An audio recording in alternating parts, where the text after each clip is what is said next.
The leaves look healthy. That's a good tree. That's a healthy tree. Chris Shearing grew up on his family's farm in Yolo County. Principally tree crops, walnuts, almonds, pistachios. This farm, like many others in California, has been forced to adapt to the drought. The sprinklers are smaller these days, targeting the tree roots. So it uses a lot less water, and that's the name of the game because we don't have water to waste in California. California agriculture is on defense this year because of water. The water district here in Yolo County, like water districts across most of the state, this year is down to nothing. Here's an example of just how desperate things have become. I'm standing in an irrigation canal that in a good year would be providing water to farmers in the Capay Valley. Right now, those farmers are relying on groundwater. That's true for a lot of farmers across the state. Groundwater is the savings account. It's the backup plan. But what if a farmer simply wanted to cash out? What if the state would pay them to stop watering? That's the gist of a new $2 billion proposal at the state capitol, focusing on farms that use the most water. Some farms are allowed to use significantly more water than others based on allotments granted to them by the state many years ago. These are called senior water rights. This proposal changes or attempts to change the mindset and say we have more water rights than we have water. State Senator Bob Wieckowski is pushing for this plan to be part of the state budget, offering to purchase senior water rights from farmers. We're saying that the state's going to create a vehicle and we're going to purchase the water rights. We're going to voluntarily purchase them, whatever the price is. With more water under California government control, the state would have more power to decide how that water should be used, whether for farms or drinking water or fish habitat.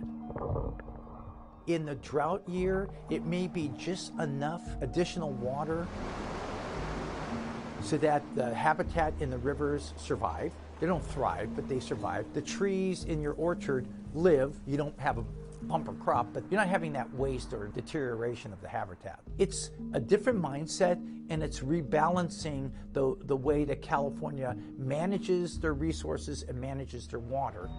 This is my biggest fear, is that the government is going to own those water rights. They're private property rights now. We need to make sure that we keep agriculture in California because we have a sustainable food supply in California.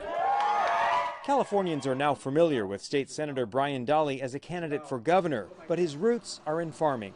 We're the breadbasket of the world, and if we don't have water to raise crops, California will be changed forever. Dahle says instead of buying water rights, the state should focus on building more water storage capacity. In 2014, we passed a water bond that would allow us to build infrastructure to store water. We haven't turned a shovel yet, and the money's available. It's caught up in court and regulatory environment. Senator Wieckowski emphasizes the sale of private water rights to the state would be voluntary and the prices would be negotiated with the farmers. We think that there are plenty of people that want to sell their water rights. And again, it's like your house. I don't want to sell my house, but if the price is right, maybe I do.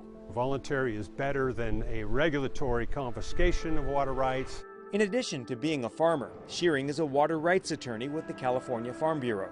Some of the farmers you speak with, maybe this is an attractive idea. I want to get out of farming, I'll take the money. Sure, absolutely the case, and on a micro level, I don't think that the Farm Bureau would stand in the way of that, right? While he understands the thinking behind the proposal, Shearing expresses concern about the possible ripple effects of shrinking California's agricultural landscape. That production is probably going to go somewhere else in the world, and it's probably going to be under less felicitous circumstances than if we kept it here.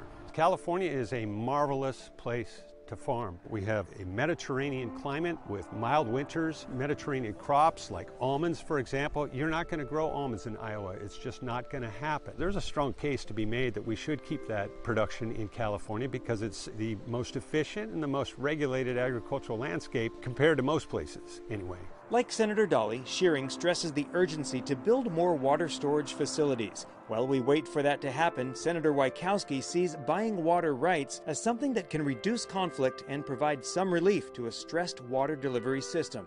We've got to do something to manage this from now into the future. An uncertain future for anyone who relies on this precious resource.